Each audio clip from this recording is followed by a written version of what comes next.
Welcome back dito sa channel natin. Andito tayo ngayon sa Maynila. Ngayong 2026, ang inaabangan natin ang redevelopment ng ilang mga lugar dito sa Manila. Kung hindi nyo pa nabalitaan, noong nakarang buwan nag-propose ang Malacanang ng ilang mga proyekto na gagawin dito sa Maynila na sisimulan nga ngayong taon. Ilan sa mga proyektong yan, ang Intramuros Forest Park Project, ang rehabilitation ng Loton Underpass, may rehabilitation din na gagawin sa isang park doon sa may Binondo at meron pang iba.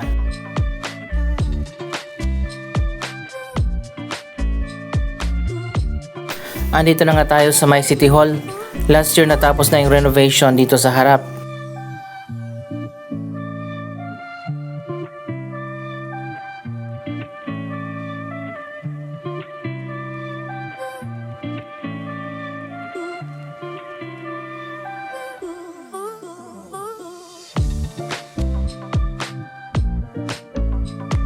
Dito tayo dadaan sa Manila City Hall Underpass.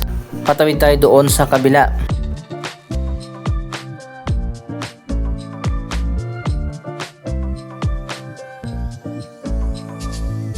Ganito na ngayon yung underpass sa harap ng City Hall. Natapos na yung renovation dito ilang taon na nakaraan. Pero lagi itong nasisira kapag bumabaha kasi pumapasok dito yung tubig. Anyway, iba naman yung gagawin doon sa may Loton Underpass. Mas mahaba yon at mas maluwag kumpara dito. Yan ang abangan natin ngayong 2026. Ang isa pa palang project na gagawin ngayong 2026, ang restoration ng Manila Central Post Office Building na nasunog.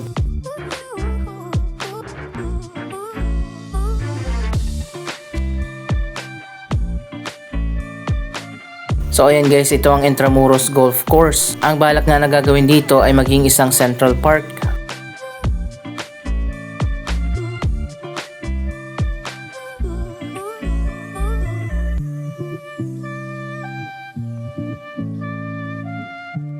Hindi lang Central Park, ito ay magiging Forest Park din, inspired sa New York Central Park.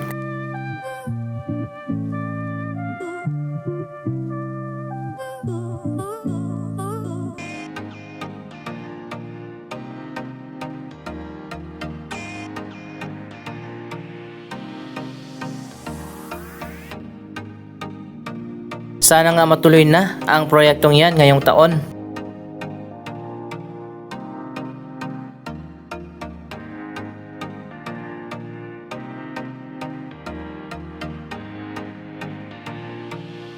Alam nyo, pwede naman talagang pagandahin ang Maynila, katulad dito sa harap ng National Museum.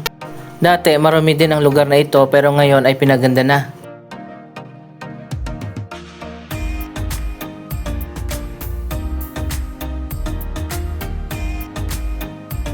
Meron ng mini garden dito sa harap.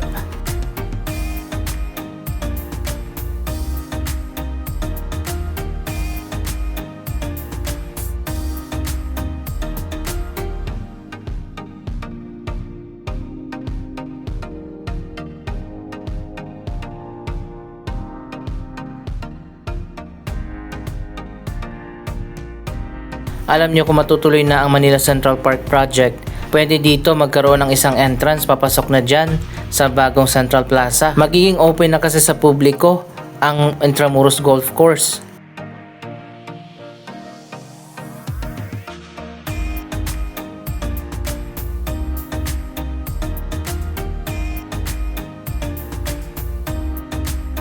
May mga tumututol na wag ituloy ang proyektong yan, pero ayon pa sa gobyerno itutuloy pa rin ang Manila Central Park Project.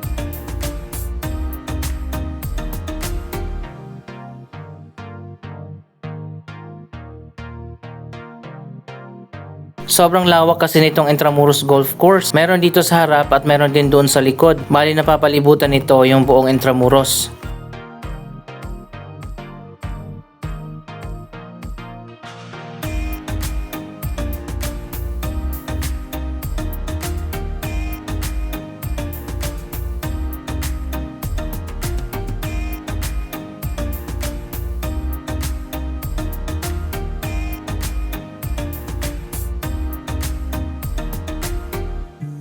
By the way, open na pala itong Intramuros Golf Course every Sunday.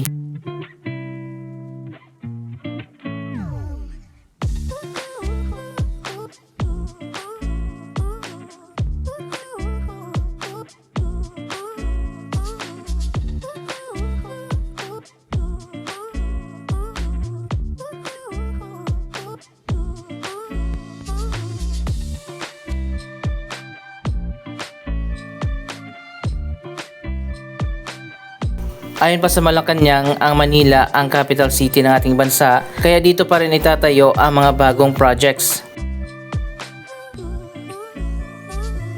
Abangan din natin ang magiging bagong disenyo ng Loton Underpass, pati na yung isa pang underpass na papunta ng Intramuros. Anyway, nandito na rin pala tayo sa Rizal Park. Tingnan natin ang latest na progress sa ginagawang renovation dito.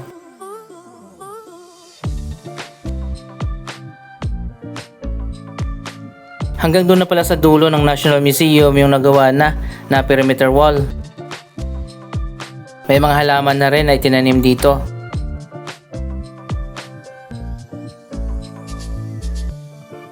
Sa ngayon 4 na yung bagong gate na binuksan, pero 6 na yung tapos na gate.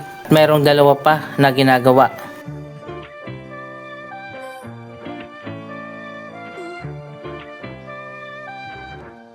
By the way, libre lang naman ang pagpasok dito sa mga National Museum natin.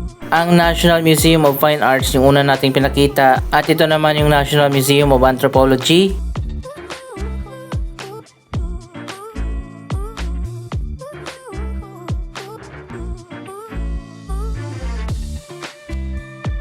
At nandun naman sa harap yung National Museum of Natural History.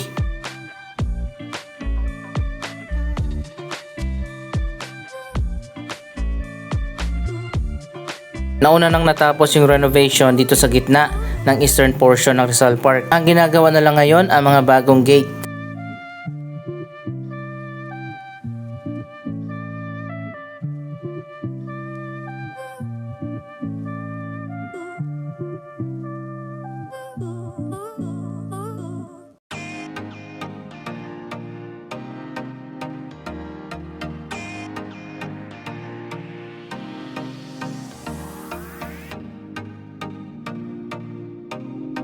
Tapos na nga yung isang gate dito pero hindi pa binubuksan.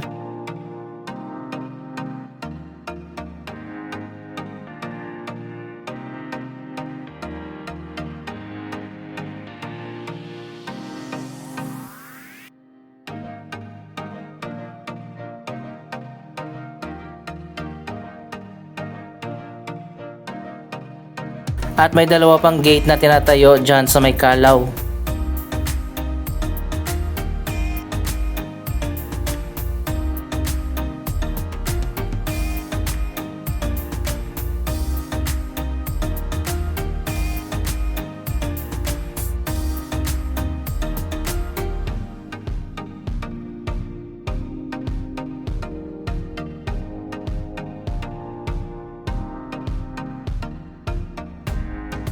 Ito talaga yung 2 main gate.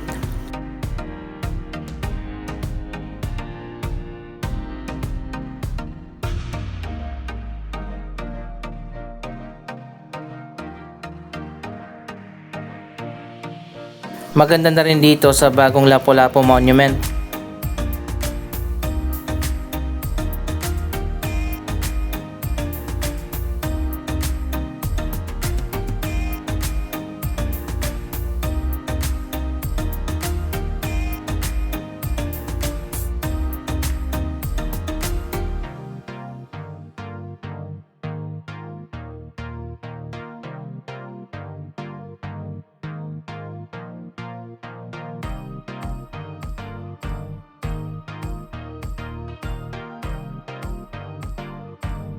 Medyo madilim nga lang yung panahon natin sa ngayon.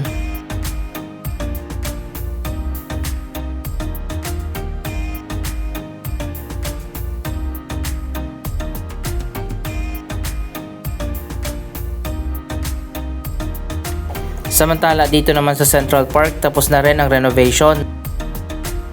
Maganda na at malawak yung mga bagong walkway.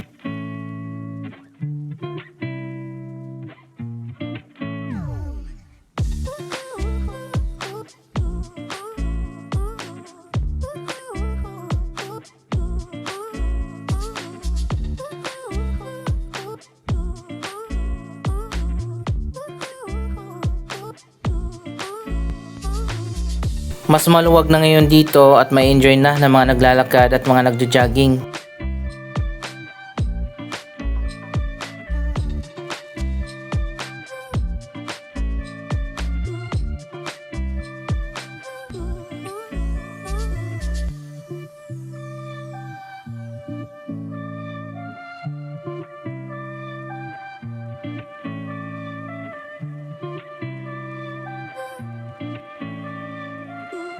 Mas pinaganda na ngayon ang bagong Rizal Park.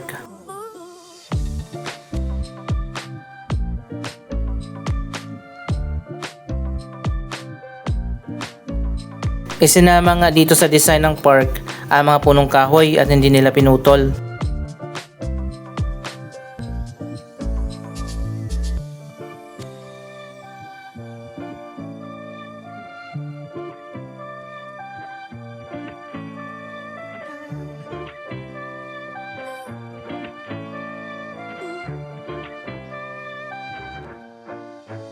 Ayon pa sa mga viewers natin, sana nga lang magdagdag ng mga upuan dito.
Mas maganda na, mas modern na yung design ng park.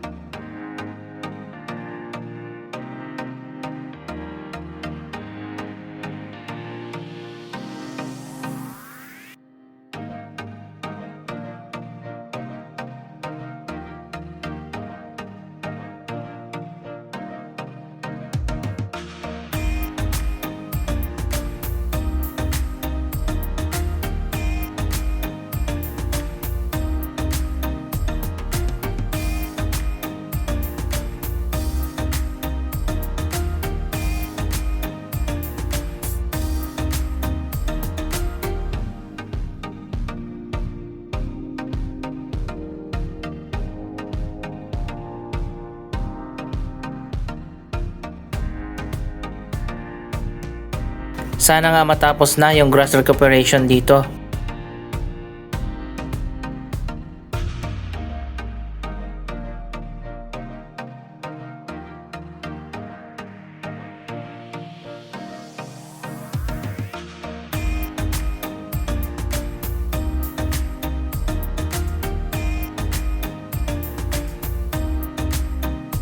Tapos na rin ang mga bagong walkway dito sa paligid ng fountain.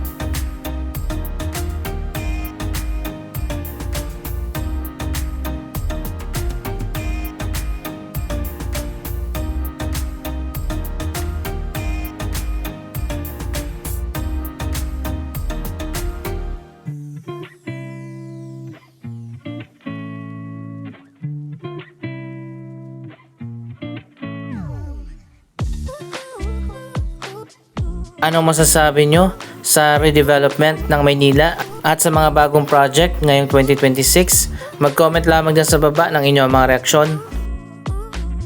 Maraming salamat sa inyong panonood. Huwag kalimutan na i-like, i-share ang video ito at mag-subscribe. Thank you for watching!